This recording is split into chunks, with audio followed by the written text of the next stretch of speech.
Neither cough, nor cold, nor gloom of muscle aches stays these couriers from the swift completion of their appointed AM update. Forgive the voice. I'm fine. I'm on the mend, at least.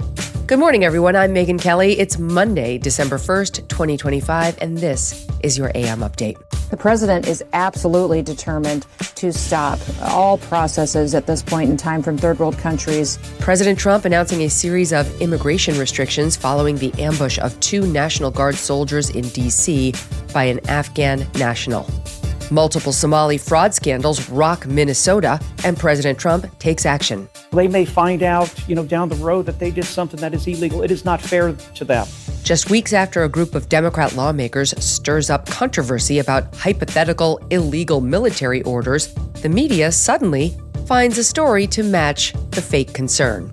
And Senator Cory Booker ties the knot after a very brief and super smiley engagement. All that and more coming up in just a moment on your AM Update. When customers are walking through the aisles of their local Walmart, they are not just picking up groceries or supplies, they are supporting American businesses and their communities. The real story is what's behind the label. With over 2/3 of the products Walmart buys made, grown, or assembled right here in the U.S., buying local is not just stocking shelves, it's about strengthening communities. Because of that commitment, Walmart invested $350 billion in U.S. manufacturing, helping American companies like Fisher & Weezer Specialty Foods, that's a local Texas business, expand their operations in Fredericksburg, Texas, to hire more people and bring their Texas-grown peach jam to a national market. Their story is just one example of how Walmart's U.S. manufacturing investment is supporting over 750,000 American jobs. Businesses across the country are empowered to sell more, hire more, and help their communities grow. From farms to factories to final shopping carts, learn how Walmart is fueling the future of U.S. manufacturing at walmart.com/America at work. Homeland Security Secretary Kristi Noem revealing new details about the Afghan national accused of ambushing 2 National Guard soldiers in Washington, D.C. last week. On Wednesday, 29-year-old suspect Ramanola Lakhanwal allegedly shooting 20-year-old specialist Sarah Beckstrom and 24-year-old Staff Sergeant Andrew Wolf, both members of the West Virginia National Guard, in what officials described as a targeted attack just blocks from the White House. At the time, Beckstrom and Wolf were on patrol as part of President Trump's crime crackdown in the district. Beckstrom died the following day, on Thanksgiving. Wolf still hospitalized in critical condition. Lakhanwal shot and apprehended by another Guard member after the attack, then taken to a hospital, the Daily Wire reporting he is expected to survive. U.S. Attorney for the District of Columbia, Jeanine Pirro, on Friday, announcing the suspect's charges upgraded to first-degree murder following Beckstrom's death, in addition to 2 counts of assault with intent to kill while armed. Pirro also saying Lakhanwal lives in Bellingham, Washington, with his wife and 5 children. Law enforcement carried out a raid on the property. He reportedly drove from Washington state across the country to carry out the attack. Fox News reporting Lakhanwal worked with the CIA and other government entities in Afghanistan before the Biden administration's disastrous August 2021 withdrawal from the country. Lakhanwal entering the U.S. the following month under Operation Allies Welcome, an emergency resettlement program bringing thousands of Afghanis to the U.S. who were at risk of Taliban retaliation due to their cooperation with U.S. forces. At the time, many critics, including then Senate candidate J.D. Vance, slamming the program, raising serious national security concerns regarding the lack of ability to adequately vet the newcomers. CIA Director John Ratcliffe telling Fox Digital, quote, "The individual and so many others should have never been allowed to come here." Reuters reports his asylum application was approved in April of this year. Secretary Noem Sunday on ABC saying investigators are working to determine the motive and sharing new details about the suspect. And now, since he's been here, we believe he could have been radicalized in his home community and in his home state. So as we continue to talk to his family and his contacts, more details will be revealed and we'll release those when it's appropriate. So he came from Afghanistan and was radicalized in America? That's great. Just great. The Associated Press reporting Saturday, Lakhanwal had been struggling for years, quote, unable to hold a job and flipping between long, lightless stretches of isolation and taking sudden weeks-long cross-country drives. The AP also reporting that a community advocate once contacted a refugee organization due to fears that Lochinwall was suicidal. President Trump responding to the attack with a series of orders aimed at cracking down on immigration, in addition to the deployment of 500 more troops to D.C. From Palm Beach, Mr. Trump posting this video Wednesday night. As President of the United States, I am determined to ensure that the animal who perpetrated this atrocity pays the steepest possible price. This attack underscores the single greatest national security threat facing our nation. The last administration let in 20 million unknown and unvetted foreigners from all over the world, from places that you don't want to even know about. No country can tolerate such a risk to our very survival. On Friday, the Trump administration reportedly halting all asylum application processing. Secretary Noem Sunday on NBC asked if President Trump is planning to end all immigration into the U.S. The president is absolutely determined to stop all processes at this point in time from third world countries until we can have a thorough opportunity to go through these individuals, know that they're here for the right intentions, and that they even should be in our country to begin with. He's putting Americans first, their safety first. President Trump's immigration crackdown taking specific aim at the Somali community in Minnesota.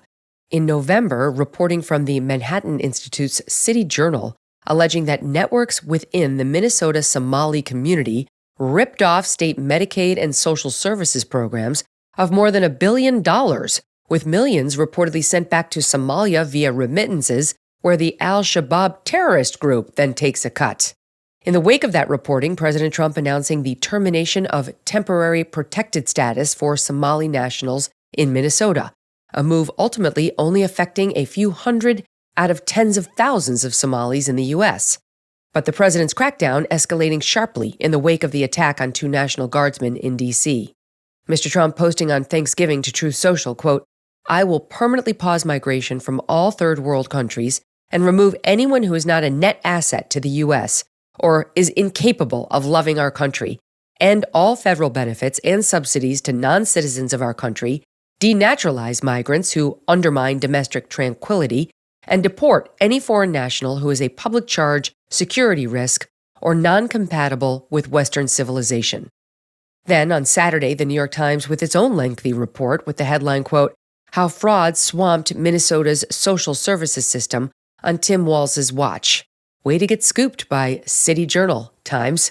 The Times detailing federal prosecutors charging dozens of people with felonies for their alleged roles in the Feeding Our Future fraud scheme, which involved COVID-era programs meant to feed hungry children. According to the DOJ, the money instead was used by mostly Somali immigrants to funnel hundreds of millions of taxpayer dollars into luxury cars, homes, and even overseas investments. Prosecutors so far convicting 59 people across 3 major schemes: the Meals Program, a program for individuals at risk for homelessness, and an autism therapy program, with losses totaling more than $1 billion. Of the 86 people charged in connection with these schemes, all but 8 members of Minnesota's Somali community. Governor Walz gently asked about the reporting Sunday on NBC, deflecting the criticism. Do you take responsibility for failing to stop this fraud in your state? Well, certainly I take responsibility for putting people in jail. Governors don't get to just talk theoretically. We have to solve problems. And I will note, it's not just Somalis. Minnesota is a generous state. Minnesota is a prosperous state, a well-run state. We're AAA bond rated, but that attracts criminals. Those people are going to jail. We're doing everything we can. But to demonize an entire community on the actions of a few, it's lazy. That is totally disconnected with demonizing an entire group of people who came here fleeing civil war and created a vibrant community that makes Minnesota and this country better. But that's Donald Trump. Deflect, demonize, come up with no solutions. He's not going to help fix anything on fraud. My God, there's a big difference between fraud and corruption is something he knows about. The White House Rapid Response account on X pointing out these are all federal cases and the governor's not involved in the prosecutions. Ignored by NBC's host, The Times reporting that Minnesota's nonpartisan auditor found state officials were reluctant to take forceful action due to fears over litigation and negative media coverage involving racism allegations. In other words, they knew and did nothing because they didn't want to be called mean words. The Times, speaking to a former investigator in the state's attorney general's office, who said, quote, forcefully tackling this issue might cause political backlash among the Somali community, which is a core voting bloc for Democrats. One career prosecutor describing the situation to the Times as, quote, a huge part of the problem. Allegations of racism can be a reputation or career killer. Last night, President Trump aboard Air Force One, expanding on just how much of a pause Americans should be expecting. We don't want those people. We have enough problems. We don't want those people. Is that a year, 2 years? No time limit, And then but it could be a long time. you said that We don't want those people. Do you understand that? What do you mean by those people? Can you clarify? People from different countries that are not friendly to us and countries that are out of control themselves. Countries like Somalia that have virtually no government, no military, no police. All they do is go around killing each other. Then they come into our country and tell us how to run our country. We don't want them. Coming up, shortly after a group of Democrat lawmakers warns military service members to ignore hypothetical illegal orders, and after 2 weeks of criticism for their failure to cite even one allegedly illegal order, their buddies in the media do their best to find one. And sorry, ladies and others, Senator Cory Booker is officially off the market.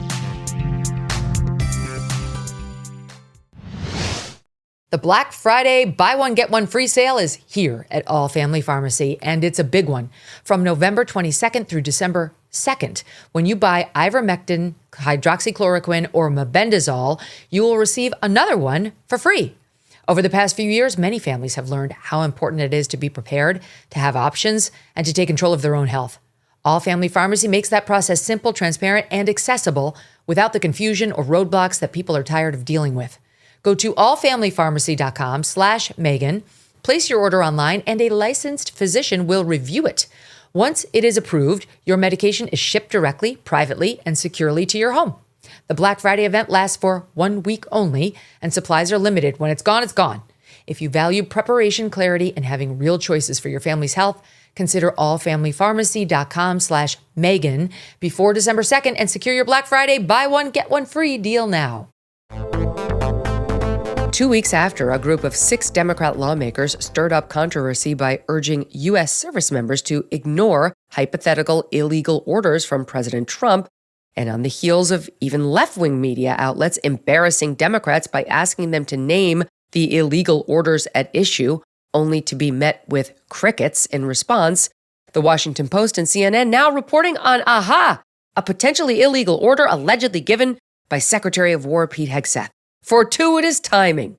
According to the Post, on September 2nd, a U.S. surveillance aircraft struck a suspected drug-running vessel off the coast of Trinidad, leaving 2 survivors clinging to the wreckage. The Post claiming on orders from Secretary Hegseth to leave no survivors, the special ops commander overseeing the mission ordered a second strike.